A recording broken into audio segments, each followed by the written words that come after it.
Dans la brigade de gendarmerie, tout le monde est sur le pied de guerre. Steve a rameuté une dizaine de ses hommes et donne ses dernières instructions.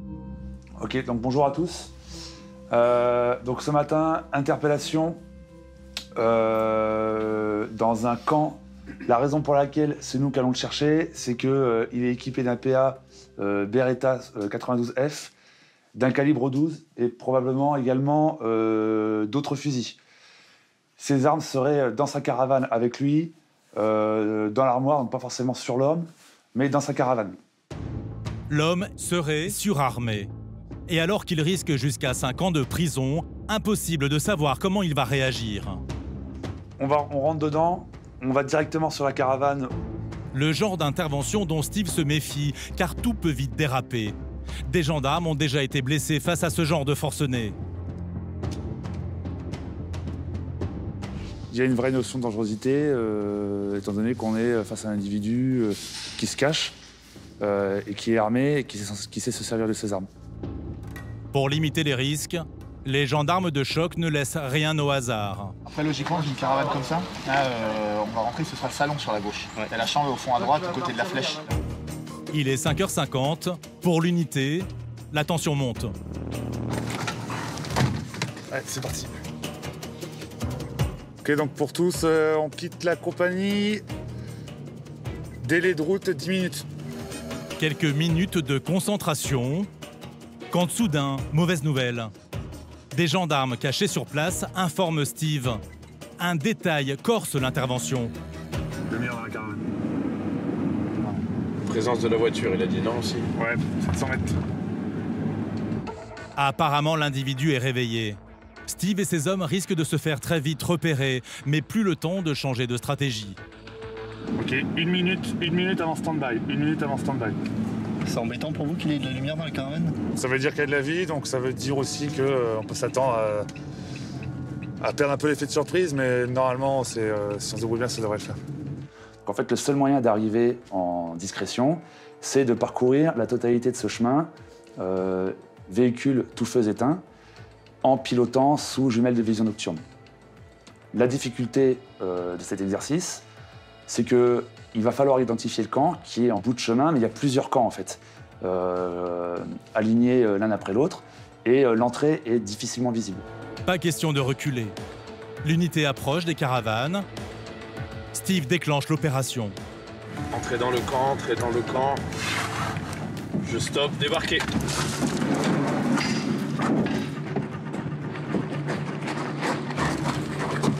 Vas-y. Encore.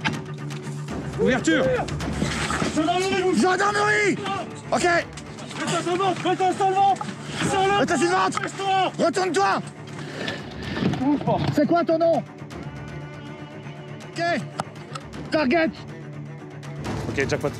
Ouais, pour Psych de l'antenne GI, vous pouvez rejoindre sur site. Donc pour nous, c'est un individu interpellé.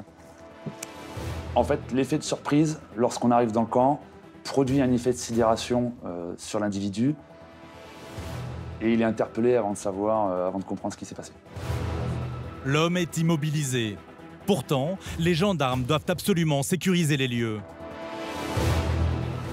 Qu'est-ce qui se passe? Bouge pas! Qu'est-ce que j'ai fait de mal? Elles sont où tes armes? Elles sont où les armes? Elles sont là, les armes. T'as quoi? Les armes, des armes de chasse?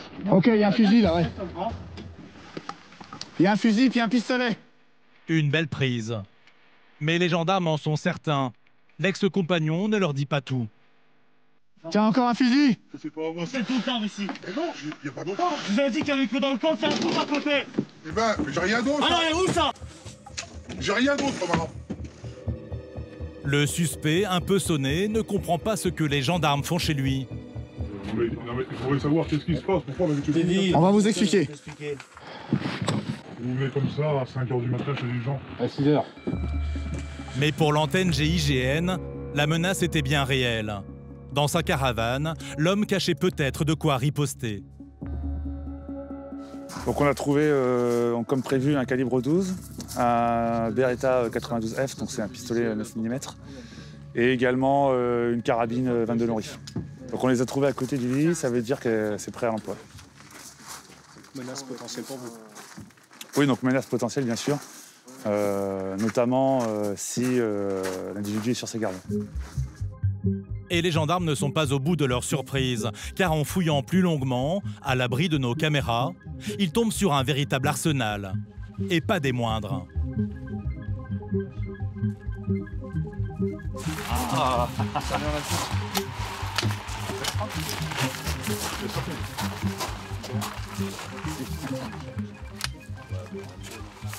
Ouais, c'est de la 22. C'est de la 22, ok. Ouais. Elle est où la calache en 22? Elle était dans sa caravane aussi? Ah ouais, tout est dans la caravane. Une arme semi-automatique et un fusil à pompe non déclaré, en plus de ces 3 armes pour le tir sportif. S'il avait pu s'en saisir, l'homme aurait fait de gros dégâts. Heureusement, les gendarmes avaient anticipé. C'est terminé pour nous, donc on va se réarticuler et on est prêt à reprendre l'alerte. En France, 15 millions d'armes seraient en circulation, soit une arme pour 4 Français. De quoi compliquer un peu plus la tâche des forces de l'ordre. L'homme, lui, a été remis à la justice. Il devrait bientôt être fixé sur son sort. Ce jour-là, au QG de l'antenne, les gendarmes d'élite s'autorisent une courte parenthèse.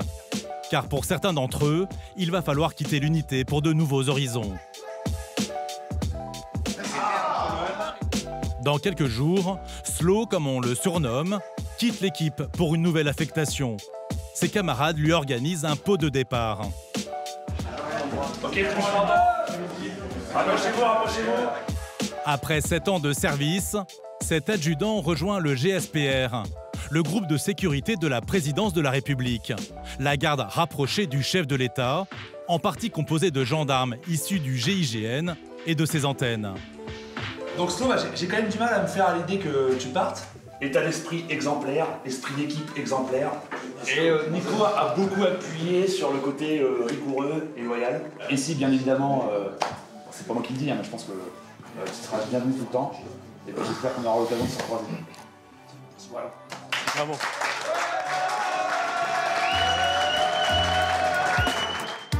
Comme dans toute unité de choc, la trentaine de gendarmes a partagé beaucoup de moments intenses. Le départ de l'un d'eux est toujours un cap à passer. Moi, je voulais vous remercier d'avoir bossé à vos côtés parce que, en fait, j'ai beaucoup appris en fait sur le boulot depuis 2013, avec quelle que soit la spécialité. Et puis, c'est des compétences que j'ai pu acquérir ici qui m'ont permis en fait de partir pour aller là où je voulais en fait. Donc, merci à tous pour ça. Voilà, je serai toujours un allié fidèle de l'unité et un supporter, fervent supporter de votre boulot qui sera fait ici, Dijon. Merci encore pour le cadeau et merci pour...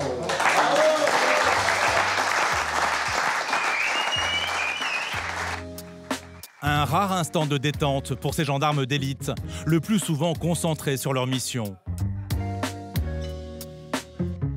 C'est des moments toujours très forts en émotion, puisqu'en fait, lors de ces moments, on se rend compte que les liens qui ont été tissés à travers les années sont quand même très forts avec toutes les missions, toutes les choses que les personnels ont vécues entre eux. Et c'est des choses très importantes. Et on se rend compte qu'à la fin, il n'y a plus que ça qui compte. Tout le reste est effacé et les gens se retrouvent autour de ces moments forts. Dès le lendemain, l'antenne GIGN repartira sur le terrain.